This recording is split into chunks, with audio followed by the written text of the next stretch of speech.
Dan pemirsa, untuk membahas mengenai pengesahan rancangan undang-undang pemekaran 3 provinsi di Papua oleh DPR RI dan juga bagaimana ini nanti ke depannya langkah selanjutnya akan diambil oleh pemerintah, sudah bergabung bersama kami tenaga ahli utama Kedeputian 5 Kantor Staf Presiden Theo Fransus Litai. Selamat sore Pak Theo. Selamat sore Mbak April. Baik Pak Theo, ini setelah pengesahan daerah otonom baru 3 provinsi di Papua oleh DPR, apa tahapan selanjutnya Pak? Tahapan selanjutnya terkait dengan beberapa aspek Mbak April. Jadi ada yang berkaitan dengan penyiapan aspek pemerintahan, kemudian terkait dengan aspek kewilayahannya, dan kemudian juga berkaitan dengan proses pemilu yang akan disiapkan untuk pemilu dan pilkada yang akan disiapkan untuk daerah otonomi baru ini. Nah tentunya pemerintah bersama dengan KPU akan membicarakan hal yang berkaitan dengan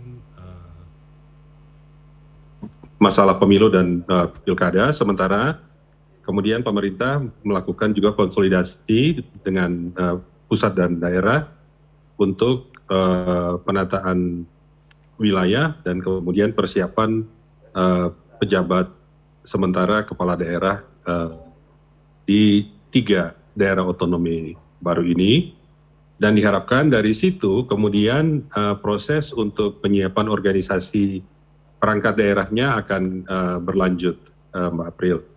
Dan dari proses ini kemudian bisa dimulai penempatan pegawai dan aparatur sipil negara di masing-masing wilayah. Jadi memang agenda selanjutnya lebih pada persoalan pemerintahan, penataan pemerintahannya. Baik. Nah, oh ya. Silakan Pak. Oh ya, ada satu hal lagi Mbak April. Sebenarnya kalau kita bicara mengenai Papua ya, saat ini RUU atau Undang-Undang tentang 3 daerah otonomi baru ini hanya salah satu bagian ya dari pelaksanaan Undang-Undang Nomor 2 Tahun 2021 tentang perubahan Undang-Undang Nomor 21 Tahun 2001 tentang otonomi khusus Papua. Jadi Undang-Undang 2 2021 itu memberikan beberapa amanat, salah satunya memang berkaitan dengan masalah daerah otonomi baru. Tapi ada juga substansi lain yang sangat penting yang saat ini juga sedang dalam proses persiapan oleh pemerintah. Pemerintah sudah mengeluarkan peraturan pemerintah nomor 106 2021 dan peraturan pemerintah nomor 107 2021 yang terkait dengan beberapa agenda. Terkait di dalamnya ada mengenai dana otsus, kemudian juga mengenai badan khusus untuk pelaksanaan otonomi khusus di Papua, dan juga mengenai kewenangan-kewenangan yang dimiliki oleh daerah sebagai pembagian kewenangan dari pusat kepada daerah, yang pada dasarnya menunjukkan bahwa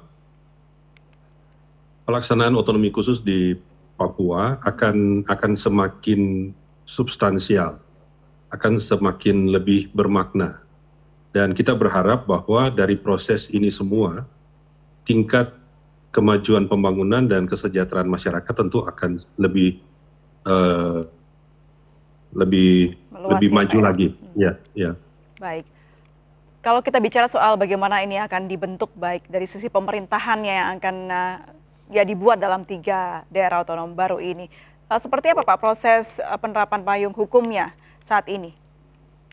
Jadi kalau kita lihat pada payung hukumnya, sebagai payung besarnya ada Undang-Undang 2 2021. Kemudian untuk pelaksanaan dari segi aspek keuangan daerah itu ada peraturan pemerintah yang mengatur. Kemudian dari segi kelembagaan dalam pelaksanaan otsus itu juga ada peraturan pemerintah yang mengatur. Tentunya di dalam pelaksanaan dari Undang-Undang 2021 ada juga yang harus dilaksanakan dalam bentuk undang-undang, termasuk yang sudah kita lalui bersama, yaitu melalui undang-undang untuk 3 provinsi yang diresmikan kemarin. Nah, agenda yang lain tentu adalah kemungkinan revisi Undang-Undang Pemilu, Mbak April. Ya. Karena dari sini dibutuhkan penyesuaian dengan situasi yang baru yang ada di Papua. Kita perlu melihat begini, selain masalah provinsi, terlepas dari adanya 3 provinsi yang baru, sebenarnya memang ada kebutuhan untuk penataan dari segi pemilu di tingkat daerah, karena Undang-Undang 2 2021 itu mengamanatkan adanya 25% anggota DPR tingkat kabupaten kota itu diangkat. Jadi bukan dipilih melalui pemilu. Mereka adalah orang asli Papua yang diangkat mewakili unsur adat dan perempuan. Di dalam 25% itu 30% adalah kuota untuk anggota perempuan. Nah, ini dimaksudkan agar ada jaminan keterwakilan orang asli Papua di dalam badan legislatif di tingkat daerah. Selama ini sudah ada di tingkat provinsi, tetapi di tingkat kabupaten kota itu masih kurang. Lalu evaluasi yang ada menunjukkan bahwa jumlah keterwakilan itu masih perlu untuk ditingkatkan. Nah, salah satu solusinya adalah dengan melalui mekanisme pengangkatan ini, Mbak April. Jadi kalau dilihat dari sini kan berarti ada kursi yang dipilih melalui partai politik dalam pemilu tentu akan berkurang, dan oleh karena itu perlu ada pengaturannya juga.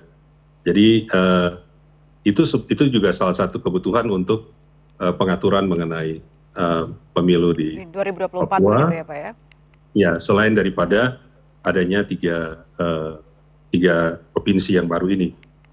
Oke, apakah betul dalam waktu dekat Pak Presiden akan menerbitkan Perpu untuk pemilu terkait adanya pemekaran 3 provinsi baru ini? Yang saya belum bisa memberikan konfirmasi mengenai itu, Mbak April. Tetapi yang kami ketahui bahwa dalam waktu dekat Komisi 2 dan pemerintah dan KPU akan melakukan rapat koordinasi mengenai masalah ini. Baik, Pak Theo, sebenarnya seberapa urgensi Pak penerbitan atau pemekaran dari 3 provinsi di Papua yang kita tahu kenapa tidak menunggu pemilu 2024 saja baru dimerkakan provinsinya? Pembangunan kesejahteraan di Papua memang membutuhkan rentang kendali yang lebih kuat. Dalam arti saat ini kalau kita lihat ya, Papua ini kan salah satu pulau terbesar di dunia.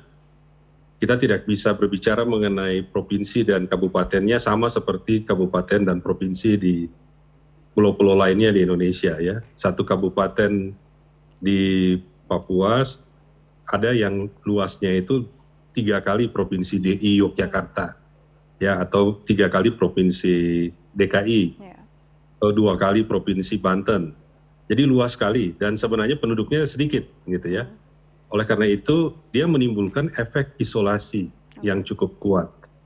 Karena jangkauan penduduk dari kampung, dari desa ya, menuju kepada kabupaten itu sangat jauh, kemudian harus menuju kepada ibu kota provinsi itu lebih jauh lagi. Padahal kita tahu biasanya di provinsi itu ada layanan-layanan publik utama yang harus dinikmati oleh masyarakat. Ya, dan itu kesulitan sekali untuk bisa meningkatkan pembangunan kesejahteraan kalau tanpa ada didekatkan pusat-pusat pelayanan publik ini kepada masyarakat. Baik, Pak Theo terakhir. Ini salah satu. Baik, Pak Theo terakhir, kalau tadi sudah ditetapkan gitu ya, ada 3 provinsi baru di Papua untuk tujuannya adalah pemerataan pembangunan dan juga fasilitas yang sama seperti pulau-pulau yang lainnya.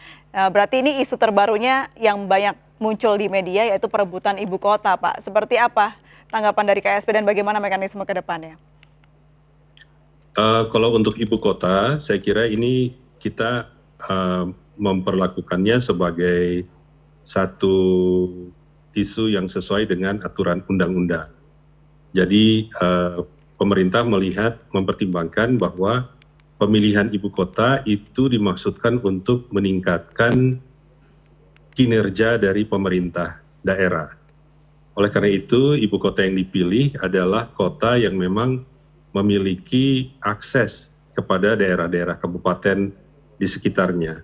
akan sulit kalau satu ibu kota provinsi itu berada pada posisi yang sulit untuk diakses oleh kabupaten lainnya.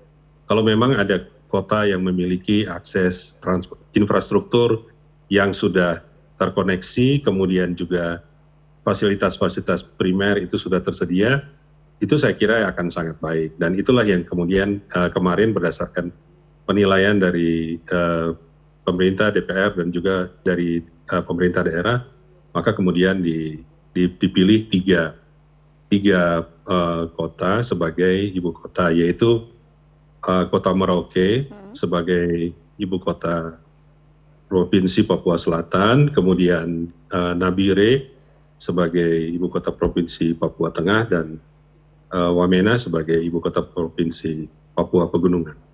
Jadi tiga kota ini aksesnya dia menjadi hub selama ini, Mbak April, sehingga mudah untuk diakses oleh daerah-daerah kabupaten sekitarnya. Baik, kita harapkan dari pemekaran provinsi ini, 3 provinsi baru di Papua dapat menumbuhkan ekonomi di Papua khususnya dan juga kesejahteraan masyarakat Papua. Terima kasih banyak Pak Theofransus Litai, tenaga ahli utama Kedeputian 5 Kantor Staf Presiden sudah bergabung bersama kami. Selamat sore Pak, salam sehat selalu.